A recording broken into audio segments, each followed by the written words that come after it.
But let's start with the U.S. men's national team, who clinched their spot in the quarterfinals after their second game in the Gold Cup. All that was left here in the game against Haiti was whether or not they would win the group. 2-1 winners over Haiti. They win the group quite easily. Malik Tillman with a goal in the 10th minute, assisted from Brendan Aronson. Dietzen equalized for Haiti off a bad mistake from Matt Freese in the 19th, but it was Patrick Ajimang in the 75th. It gets your ultimate game winner, and there you see it. They win Group D in the Gold Cup. Moving on, Saudi Arabia second, Haiti and Trinidad out of the competition. For more on this game, we welcome into the show a man who has represented the United States at four World Cups, Casey Keller. Casey, what'd you think of the U.S. performance tonight in the win over Haiti? Yeah, I thought it was a little bit stale, to be honest. I mean, I was expecting a little bit more, particularly after the early goal, and I thought maybe they were going to then kick on. And obviously, the mistake from Matt Freese didn't help. But there was sections of the match where I just kept thinking, where are the dynamic players that we're used to seeing with the United States men's national team? And Stuart Holden said something the other day against Saudi Arabia. He said there's really nobody on the pitch for the United States who can kind of drop a shoulder and run by somebody. And that was evident again today. There was times when I thought, okay, there's possession, and then there's a mistake, and there's give the ball away in an unforced error. But then other times when I thought, okay, that opened up nicely. Here's an opportunity, commit a player, get players forward.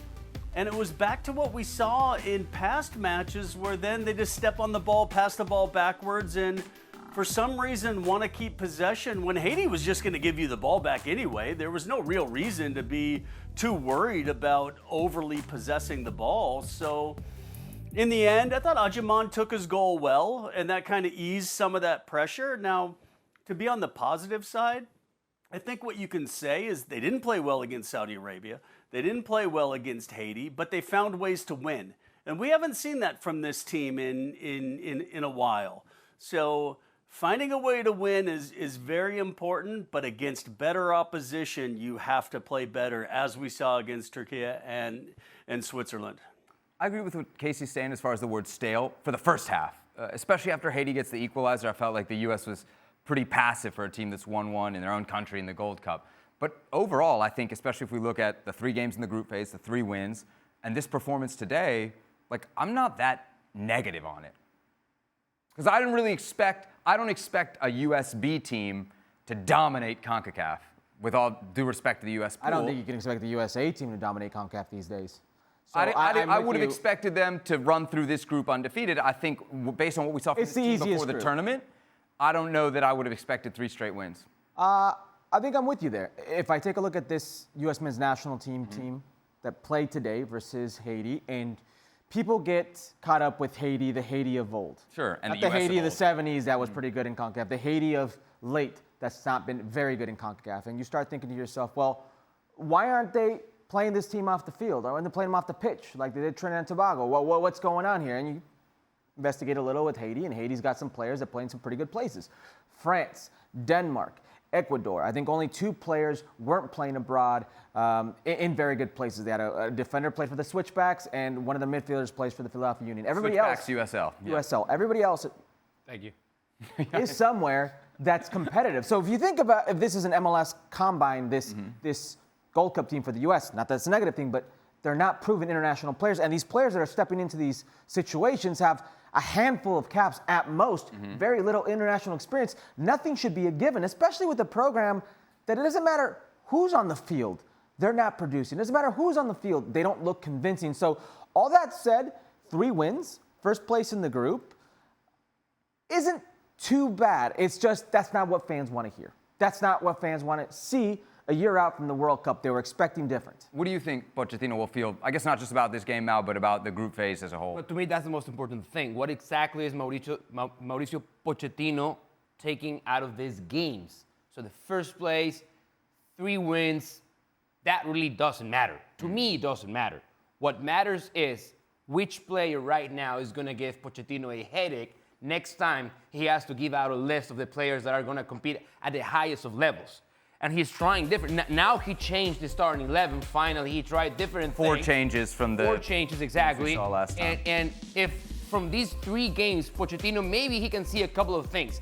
Number one, yes, this is not the most talented pool per se, but you can tell that there's going to be a couple of players that maybe will earn a spot when the A team is nominated again. And number two, yes, winning always helps, because in this same group, if you have a different result against Trinidad and Tobago, Haiti, Saudi Arabia, working gets really tough, gets really, really hard. So winning is obviously going to help Pochettino in terms of morale, in terms of going forward and eventually trying to reach a final and maybe having a revenge game against Mexico. But in the end, the most important thing is which players are taking steps forward to being a part of a regular list of Mauricio Pochettino moving forward. Yeah, because we're really not obsessed with the 2025 Gold Cup. We're thinking about the World Cup in 2026. To that point, I think if there's one guy who we're going to say so far, and it is just, and we have to say it, group phase of the Gold Cup, but if there's one guy who I think has said, okay, I'm making a case, whatever that case is to be in the squad, I don't think to be a starter, it's got to be Tillman, right? 3 goals in 3 games. I would probably say even to be a starter.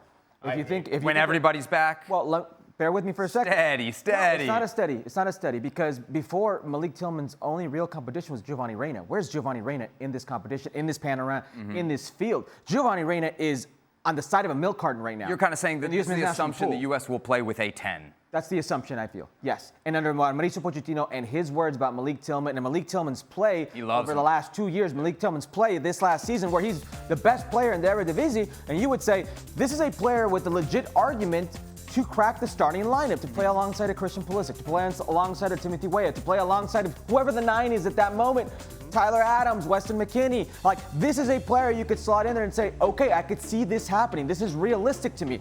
Giovanni Reyna, where are you? Malik Tillman is here. That's the only doubt I have, if Gio Reyna can keep Malik Tillman out of the lineup. But that's the only player I realistically see right now threatening Giovanni Reyna.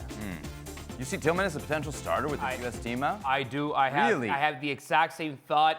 We were there together. Just to be honest, like this is a 3-game sample size. We got 20 games where he did nothing for the national team. He's doing it with the B. He's doing it with the B team against bad competition. Can I stop you? I understand what you're saying, but show me a U.S. men's national team player that's not named Christian Pulisic who's done something with the U.S. men's national team, and that's where you get these players at the club level is all you have to go by right now, because at the international level they've not shown you anything.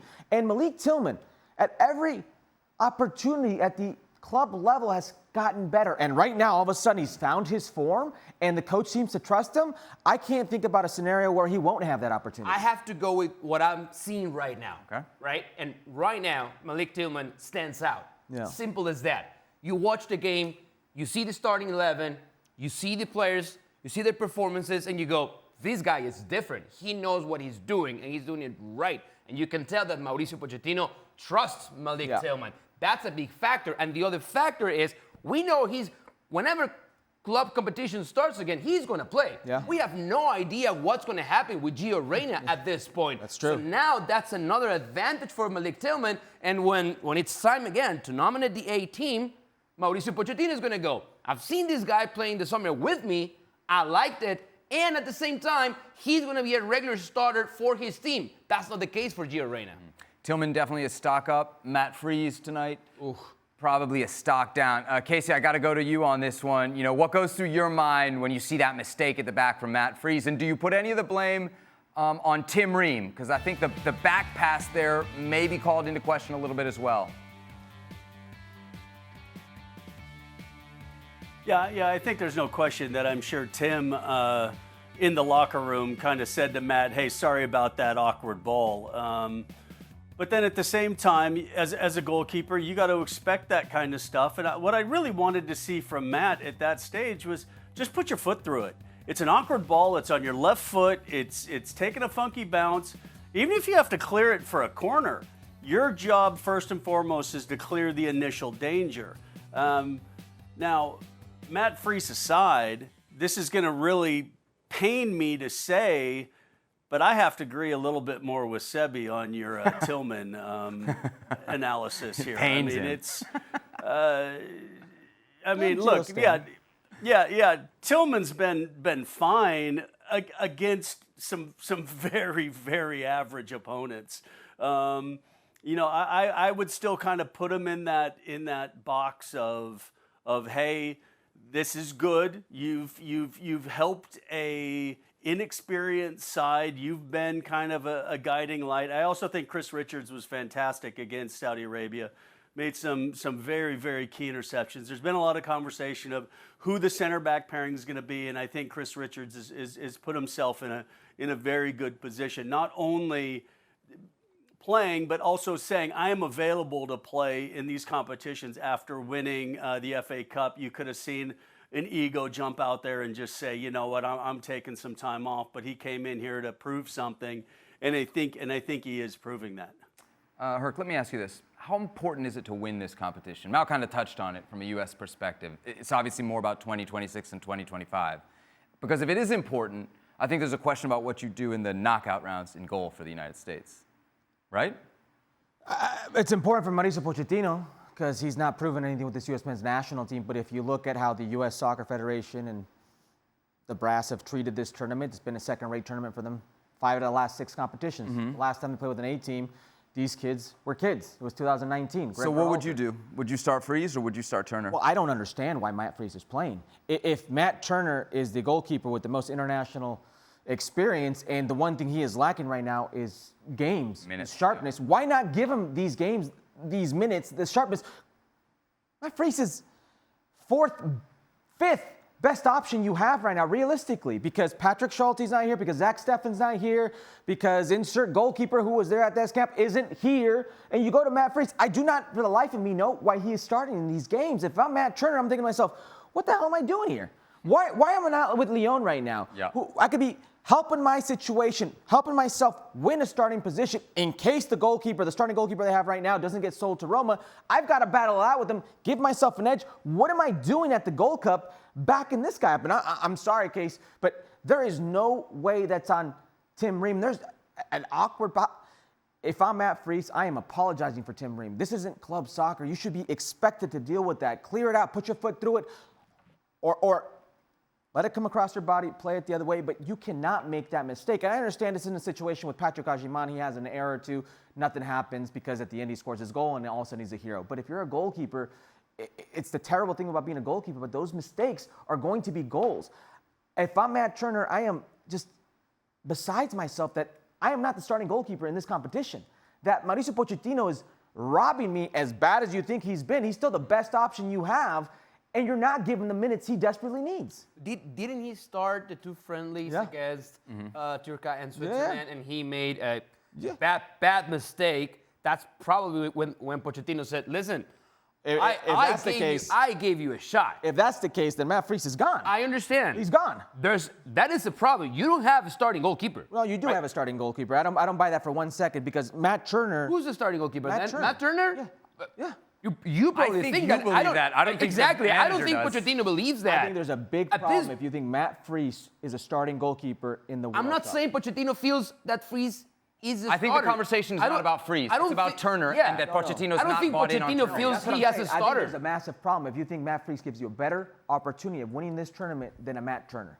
No, of course not. That's why I'm making the argument that you've got to make the switch now. Casey, what would you do in this quarterfinal? Would you start Turner or would you start Freese?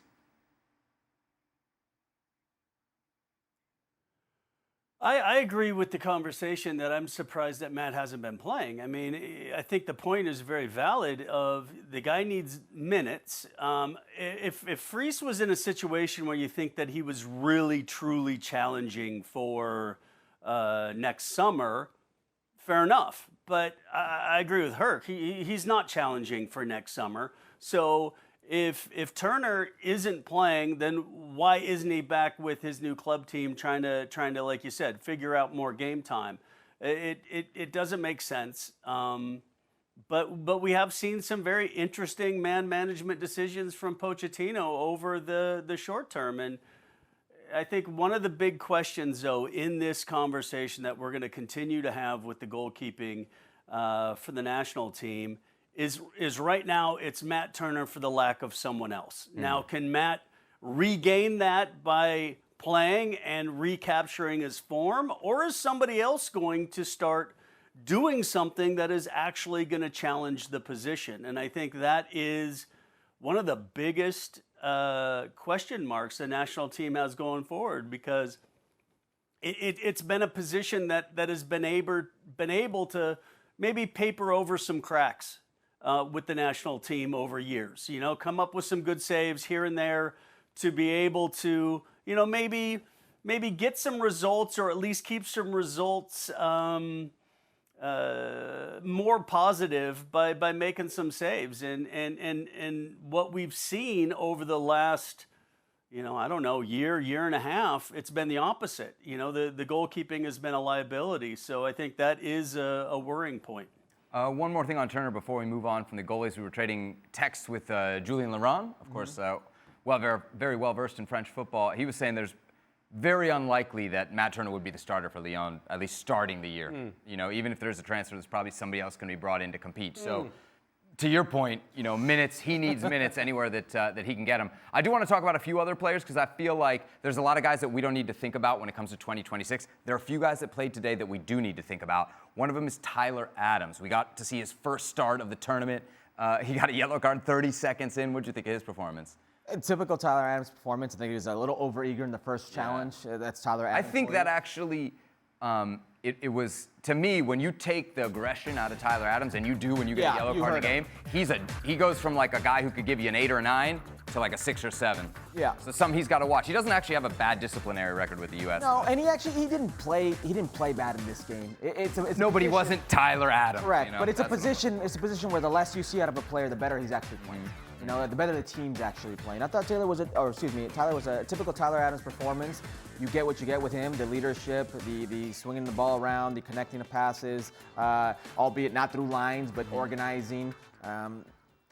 It's one of these performances that you know what you're going to get from him, but it's very difficult to make an assessment on Tyler Adams when you don't have his typical players around him. You don't have the Weston McKennies. You don't have a Yunus Musa. You don't have, you know, Christian Pulisic. Do you have any doubts that he'll be a big part of the World Cup squad? No, my only doubt is fitness. Okay. That's my only doubt. But that's, you know, that's with him, that's it's a the big worry. concern, but you'd It say is that a about big everybody. concern. If he's fit, you think he's a starter. There are players in the U.S. men's national team that have injury concerns that I am worried about come 2026.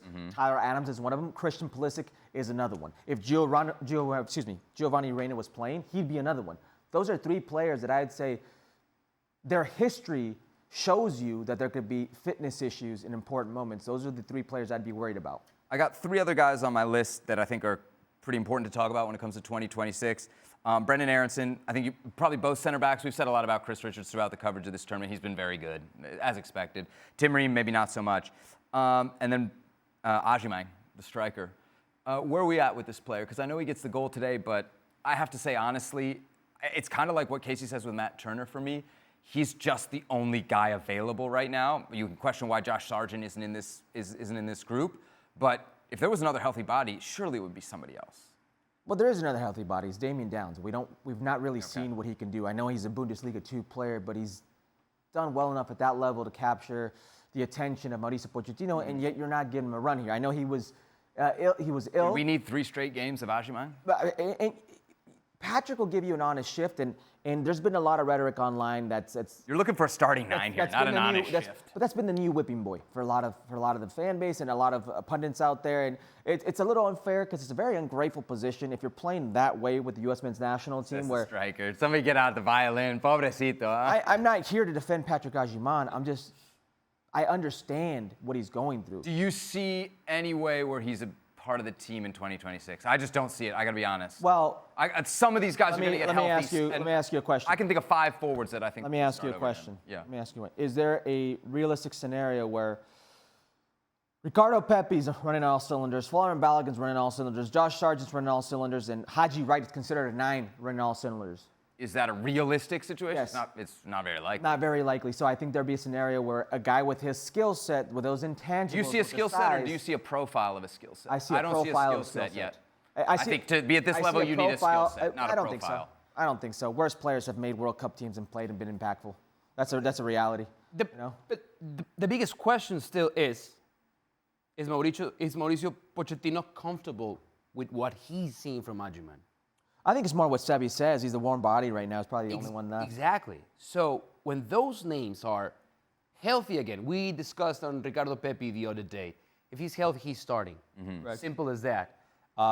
and no injury comes at the right time. I mean, Balogun and Wright were both called in Balogun this as group well. before eventually getting. Balogun as well. Right. No injury comes at the right time, but for the Ricardo Pepi probably came at the worst of times because he was scoring at the club level. He was scoring with the national team with Pochettino. So he definitely was going to be the starter. Now, in terms of what kind of profile, what kind of number 9 Pochettino wants for the team, I think that's still up in the air, depending on who's healthy. But I feel my concern is, with the number 9s that are part of this roster, I don't think Pochettino is comfortable at all. So he's still praying and waiting that the other number 9s are healthy again so that he can work again and try to find the best fit for the team.